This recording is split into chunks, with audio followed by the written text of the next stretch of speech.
मोर मोर भूत की डरावनी कहानी। रात का शायद दूसरा पहर चल रहा था। इतनी रात को ना जाने कहां से एक गाड़ी बहुत ही ज्यादा स्पीड से आती हुई दिखाई दे रही थी। वो गाड़ी उस मोड़ से अब गुजरने वाली थी कि अचानक ब्रेक्स लगने लगता है और आवाज आई, कर्रर। गाड़ी दूर तक आवाज करती गई और कहीं पे जाके टकराई। वो हादसा इतना भयानक था कि मुझे सिर्फ लोगों की चीख सुनाई दी। जब तक वहां जाते सबकी चीख एक भयानक खामोशी में बदल गई। हर तरफ खून ही खून था और इसमें बड़ी मासूमी सी लोगों की लाशें। ये बताते हुए वो बूढ़ा किसान रो रहा था और हम सब पूरे मन लगा के उसकी बातें सुन रहे थे। ये सब वो बूढ़ा हम सब दोस्तों को अगर पहले बताता तो शायद हम उस पर यकीन नहीं करते थे, लेकिन जब से ये हमारे साथ हुआ तब यकीन तो करना ही था। मेरा नाम कैलाश है और मैं वैसे तो एक सिविल इंजीनियरिंग हूँ, लेकिन मुझे घूमने का बहुत शौक है। जब भी मौका मिलता मैं अपने दोस्तों के साथ गाड़ी लेके निकल जाता, कभी मेरी तो कभी उनकी गाड़ियाँ या फिर किराए की तो तभी करते जब कहीं दूर जाना होता। ऐसे में हम सब दोस्त प्लान कर रहे थे कि कहाँ जाए और सबने एक जगह पे अपनी हाँ भरी। वो जगह थी शहर से दूर घाटियों में बसे बेलापुर की। नाम सुन के हम सब हंस पड़े। ये किस हिंदी मूवी के गांव का नाम है ऐसा लग रहा था। मैंने कहा, ऐसा सच में कोई गांव है या नहीं, बस ऐसे ही बोल रहे हो तुम शंका। शंका ने सीधे मुझसे वहां की फोटो दिखाई। हम सब देखते ही रह गए। बहुत ही खूबसूरत पहाड़ियां थी और बादलों से घिरा हुआ गांव बेलापुर। अब तो मेरा मन भी वहां कब जाऊं ऐसा कर रहा था।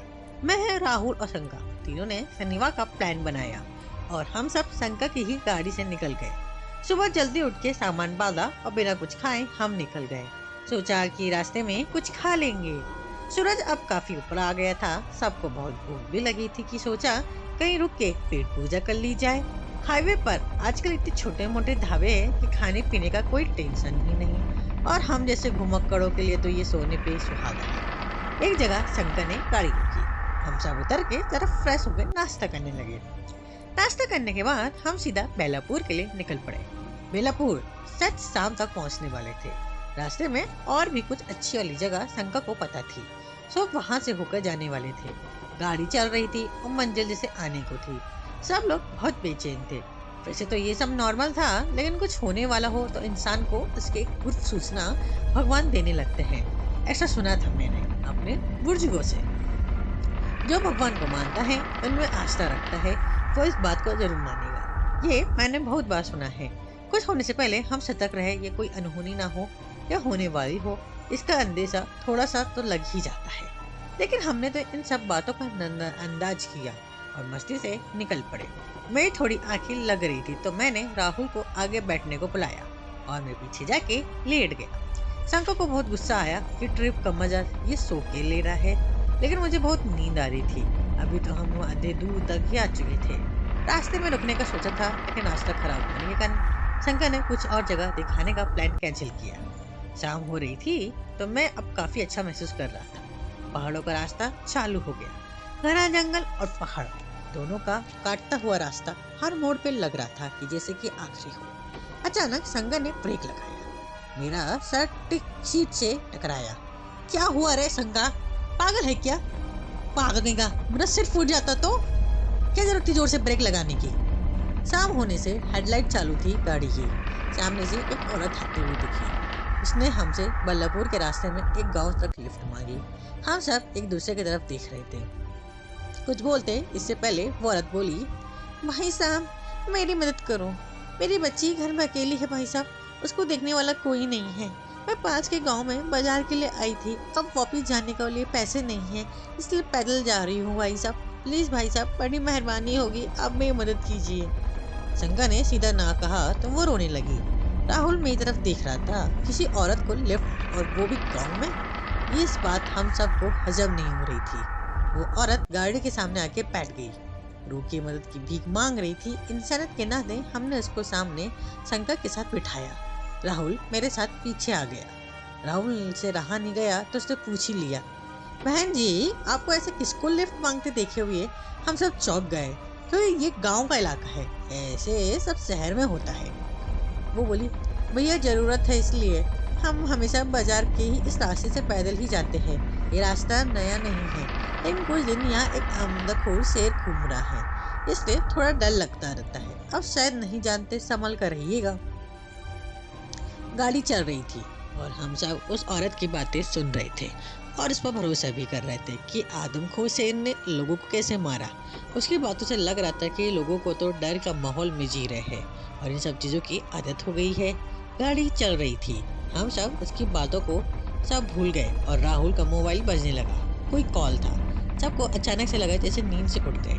अंधेरा काफी हो गया था, हम जा ही रहे थे, रास्ता था जो खत्म नहीं हो रहा था।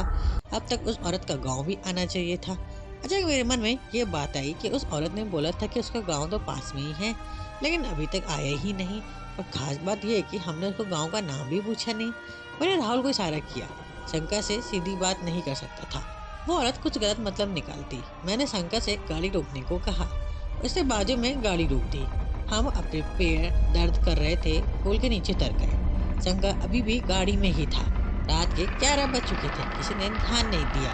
बाहर घना जंगल लग रहा था और बाजू में खेत भी थे। शायद दूर से कोई आते हुए दिखा, तभी झाड़ी में से भेड़ियों की चिल्लाने की आवाज आई। हमको पसीना छूट गया।